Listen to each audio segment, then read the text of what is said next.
초비야, 나 오늘 무슨 일이 있었는 줄 알아? 응? 무슨 일이 있었는데, 누나? 글쎄 말이야, 길을 걸어가고 있는데 외국인 한 명이 길을 찾고 있는 거야. 그래서 소리가 또 열심히 영어로 길을 설명해줬지. 우와, 정말? 그래서 그 외국인이 뭐라고 했어?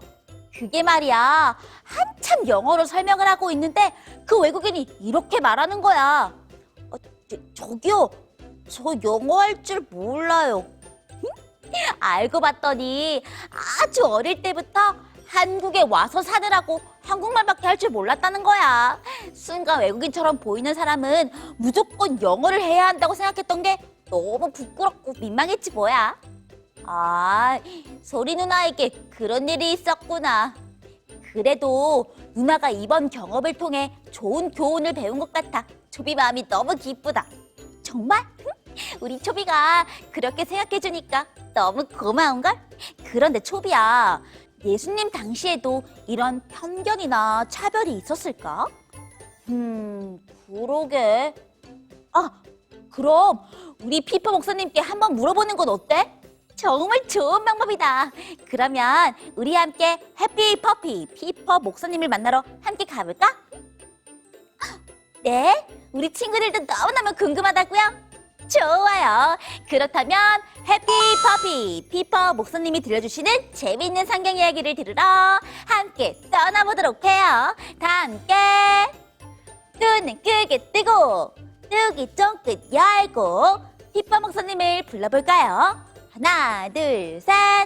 피퍼 목사님!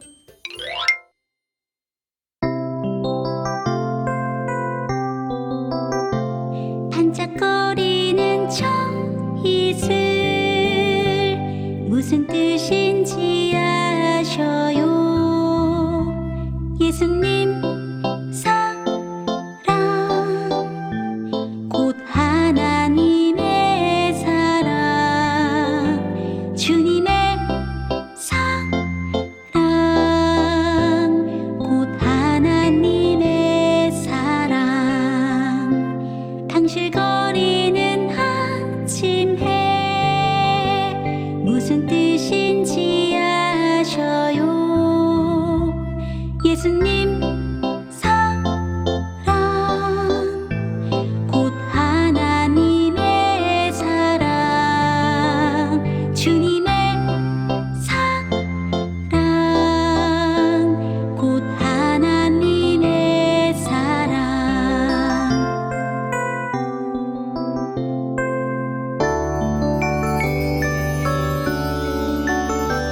땅을 적시는 꽃을빛 무슨 뜻인지 아셔요? 예수님 사랑 곧 하나님의 사랑 주님의 사랑 곧 하나님의 사랑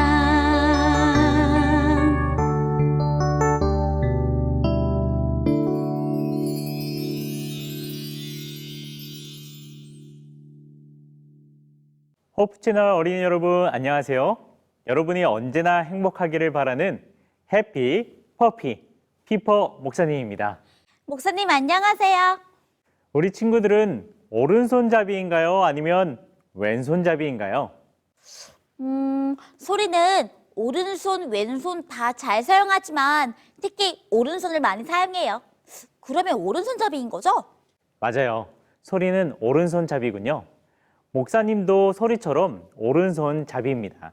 한 번은 한 설문기관에서 왼손잡이에 대해 어떻게 생각하는지에 대한 사람들의 생각을 조사한 적이 있었어요. 그랬더니 왼손잡이 하면 떠오르는 것이 긍정적인 부분보다는 약하고 서툴고 결함이 있을 것 같다는 안 좋은 대답이 더 많이 나왔대요. 네? 왼손잡이에 대해서 그렇게 안 좋게 생각하는 사람들이 많다고요? 왜 그런 결과가 나온 거예요? 그 이유는 왼손잡이에 대한 사람들의 편견 때문에 그렇다고 해요. 예전 로마 시대 율리우스 시저라는 장군은 사람들끼리 만날 때면 서로 오른손을 내밀어서 마주 잡은 채 인사를 하게 했어요. 마치 악수하는 것처럼 말이죠. 맞아요. 이것이 악수라는 인사법의 시작이라고 하는데요. 그 시대는 칼로 싸움을 하던 때인데 그때도 오른손잡이가 많았기 때문에 칼은 주로 오른손으로 잡았다고 합니다. 그런데 악수를 하면 칼을 쓰는 오른손을 서로 맞잡고 있게 되니까 상대방에게 공격을 받을 염려가 없어지게 되는 거죠. 그래서 오른손 악수는 상대를 향한 악의가 없고 공격하지 않겠다는 평화가 담긴 의미가 생기게 된 것입니다. 하지만 왼손잡이는 오른손을 맞잡고 있어도 상대를 공격할 수 있었기 때문에 그 당시에는 믿지 못할 사람, 불길한 사람으로 여겨지게 된 거랍니다. 하지만 오늘날에는 왼손잡이라고 해서 부족하거나 또 불길하다고 말하는 사람은 없잖아요. 그럼에도 불구하고 사람들이 왼손잡이 하면 떠오른 것이 부정적인 것은 편견이라는 색안경을 끼고 있기 때문이에요. 만약 내가 노란색 안경을 끼고 하늘을 바라보면 하늘이 파란색이 아닌 노란색으로 보이는 것처럼 편견은 누군가를 제대로 보지 못하게 하는 색안경입니다. 목사님의 말씀을 들어보니까 우리 주위에도 색안경이 정말 많은 것 같아요. 외모나 피부 색깔로 색안경을 끼기도 하고 또 가지고 있는 돈이나 힘에 따라서 색안경을 끼기도 하잖아요. 맞아요. 소리 말처럼 우리 주위에는 여러 가지 편견이라는 색안경이 존재하고 있어요. 그런데 친구들, 예수님 당시에도 이런 색안경이 있었다는 사실 알고 있나요?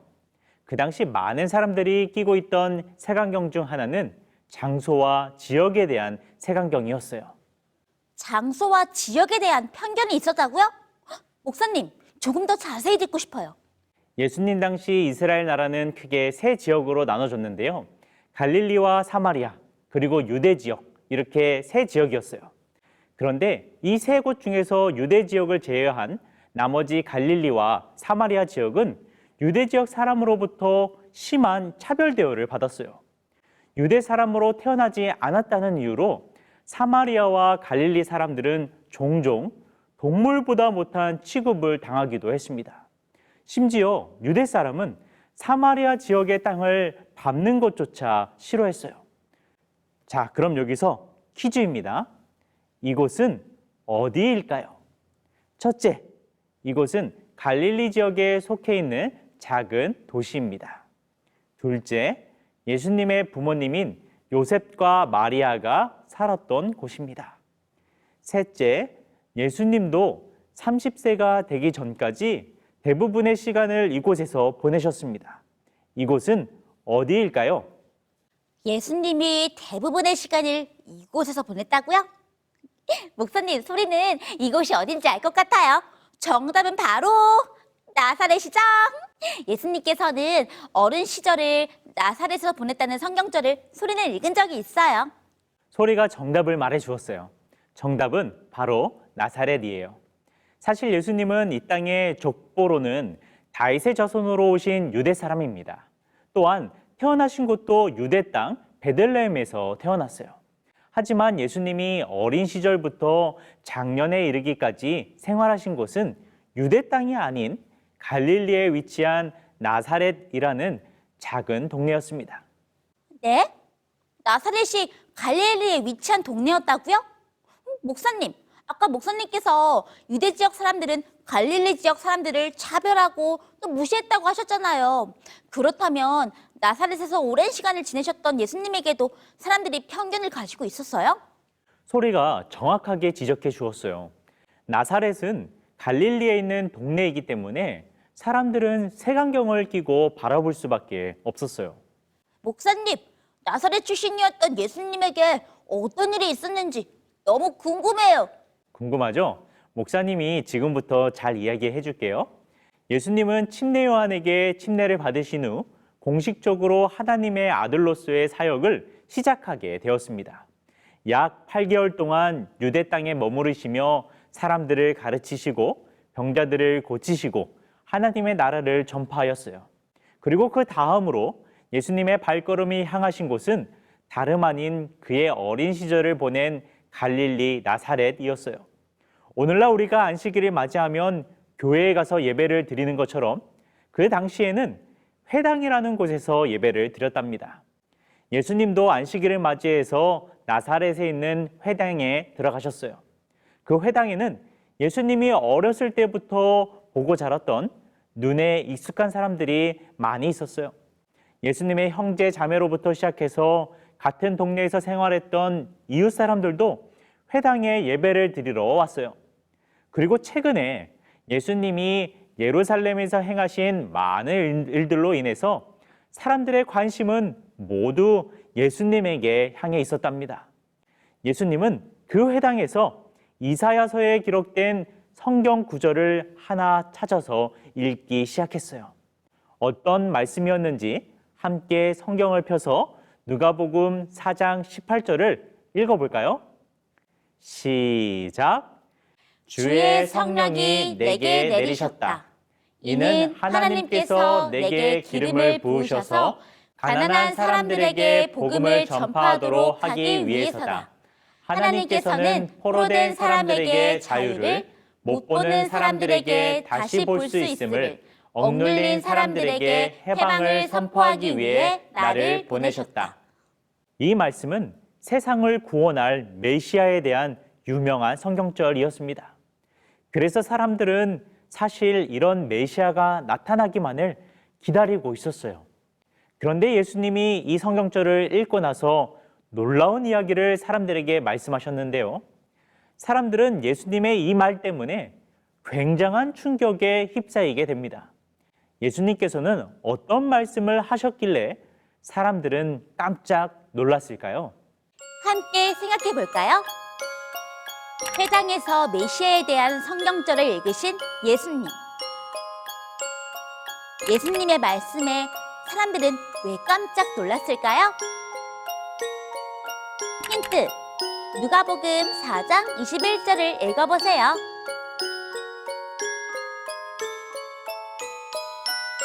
정답! 이 글이 오늘날 너희 귀에 응하였느니라. 이사야 선지자가 말씀하셨던 그 말씀이 지금 회당에서 말씀을 듣는 사람들에게 응답되었다고요?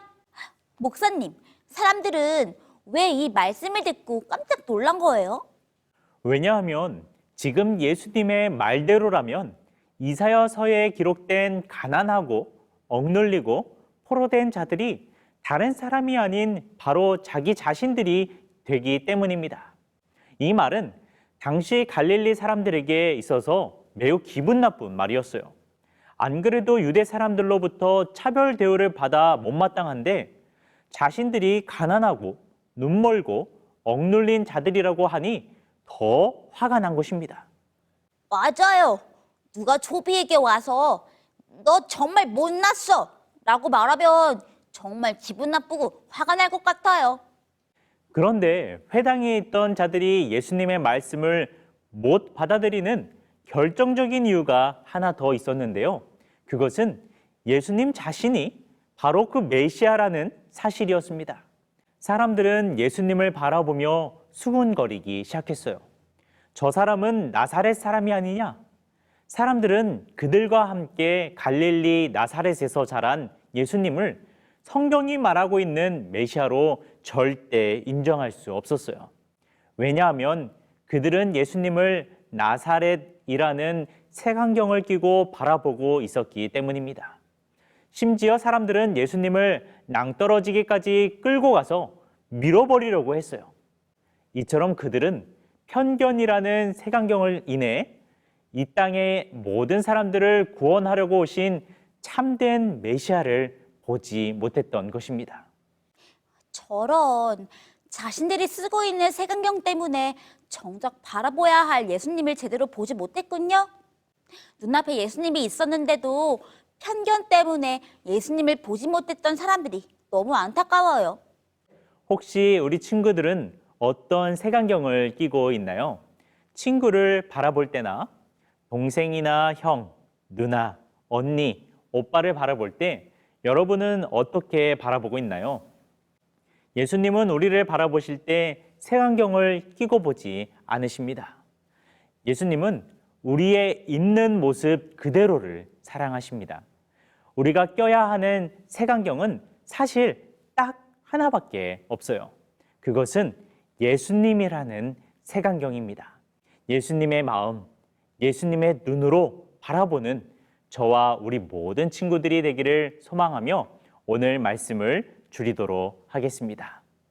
안녕! 하늘에 계신 우리 아버지 하나님, 하늘에 계신 우리 아버지 하나님, 나를 있는 모습 그대로 나를 있는 모습 그대로 사랑하시는 예수님이 계셔서 감사합니다. 사랑하는 예수님이 계셔서 감사합니다. 때로는 누군가를 미워하고 때로는 누군가를 미워하고 싫어하는 마음이 들 때가 있습니다. 싫어하는 마음이 들 때가 있습니다. 그럴 때마다 예수님처럼 그럴 때마다 예수님처럼 편견 대신 사랑이라는 안경을 쓰고 편견 대신 사랑이라는 안경을 쓰고 바라보게 해주세요. 바라보게 해주세요. 예수님 이름으로 기도합니다. 예수님 이름으로 기도합니다. 아멘. 친구들, 오늘 목사님의 이야기 잘 들었어요? 소리는 오늘 목사님의 말씀을 들으면서 그동안 소리가 보고 싶은 것들만 보느라 정작 봐야 할 것을 놓치지는 않았나 반성하게 되었어요. 예수님을 만났지만 편견 때문에 예수님을 외면했던 사람들처럼 말이에요. 그래서 소리는 편견의 색 안경을 벗어버려야겠다고 다짐했어요. 네? 어떻게 그럴 수 있냐고요? 사실 소리도 어떻게 해야 할지 잘 모르겠어요. 편견이라는 게 정말 오랜 시간 동안 소리가 가지고 있던 생각이라 이게 쉽게 버려질지는 잘 모르겠거든요. 하지만 하나님께서는 외모가 아니라 중심을 보시는 분이시잖아요. 그래서 소리는 오늘부터 기도하고 또 기도할 거예요. 바로 내 자신이 보는 것이 아니라 내 안에 계시는 하나님의 눈으로 세상을 바라보고 상대방을 바라보게 해달라고 말이에요. 그렇게 된다면 소리도 편견 없이 하나님의 시선으로 모든 것들을 바라볼 수 있게 되지 않을까요? 네, 정말 좋은 생각이라고요. 우리 친구들도 그렇게 기도할 거라고요. 좋아요. 그렇다면 우리 함께 우리의 주인이신 하나님께 우리의 시선을 맡기는 기도를 해보도록 해요. 좋아요. 자, 그러면 오늘도 우리 함께 목사님의 말씀을 잘 들었는지 복습하는 시간 가져볼까요? 오늘의 퀴즈는 바로 예수님께서 어린 시절 대부분의 시간을 보냈던 동네는 어디일까요? 정답을 아는 친구는 살기노트에 적어서 호프채널 어린이예배 카카오톡 채널로 보내주세요. 이번에는 네 번째로 보내준 친구에게 선물을 줄게요. 자, 그러면 우리를 행복하게 해줄 춤은 함께 부르면서 맞춰보도록 할까요? 예수님 안에서 매일매일 행복하게 해피니스 안녕. 그건 너를 향한 하나님 사랑 너를 부르는 소리. 설교노트 소개는 애니가 해줄게요. 살렘동산 교회 남동율 친구가 설교노트 보내주었어요. 우리 친구는 주제성구와 함께 퀴즈의 정답을 맞춰주었어요. 우리 친구도 예수님처럼 하나님의 시간표에 순종하는 친구가 되길 바라요. 설교노트 보내줘서 고마워요. 옥종교회 조영준 친구가 설교노트 보내주었네요.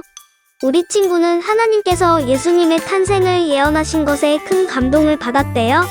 우리 친구에게도 주신 멋진 계획을 우리 친구가 잘 듣고 순종하는 어린이가 되었으면 좋겠어요. 밀락교회 편유건 조수연 친구가 설교노트 보내주었어요. 편유건 친구는 모든 일에 때가 있다는 것을 깨달았대요.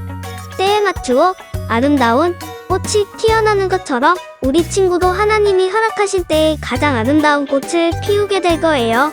조수연 친구는 하나님의 시간표에 따라 행동하지 않으면 하나님을 놓치게 될 거라고 적어주었어요. 우리 모두 시간표를 놓쳐 하나님을 놓치는 일이 없도록 기도해 보도록 해요. 멋진 설교노트 적어줘서 고마워요.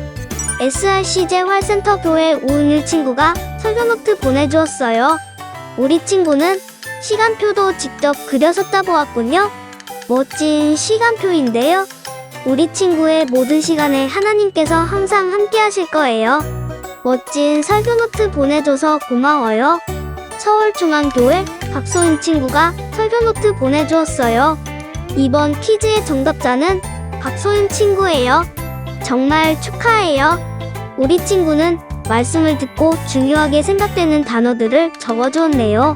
시간표, 하나님, 중요 등등 정말 중요한 단어들을 잘 적어주었네요. 그리고 하나님의 시간표대로 행동하겠다고 멋진 다짐도 적어주었어요. 우리 친구의 다짐을 애니가 응원할게요. 설교노트 보내줘서 고마워요. 울진교회 채은 친구가 설교노트 보내주었어요. 우리 친구는 예수님을 꼭 보고 싶다고 적어주었고, 예수님을 만나 행복해하는 우리 친구들의 가족의 모습을 그림으로 그려주었어요. 활짝 웃고 있는 가족들의 모습이 너무 행복해 보이네요. 멋진 그림과 설교노트 보내줘서 너무 고마워요. 인천남부교회 임예은 임준서 친구들이 설교노트 보내주었어요. 하나님의 시간표에 따라 우리 친구들의 멋진 삶을 살아보았으면 좋겠어요. 그래서 우리에게 보여주신 구원의 시간표를 지켜서 함께 하늘까지 가보자고요. 멋진 설교노트 보내줘서 고마워요. 설교노트는 화요일까지 보내주세요. 다음 주에 또 만나요. 안녕.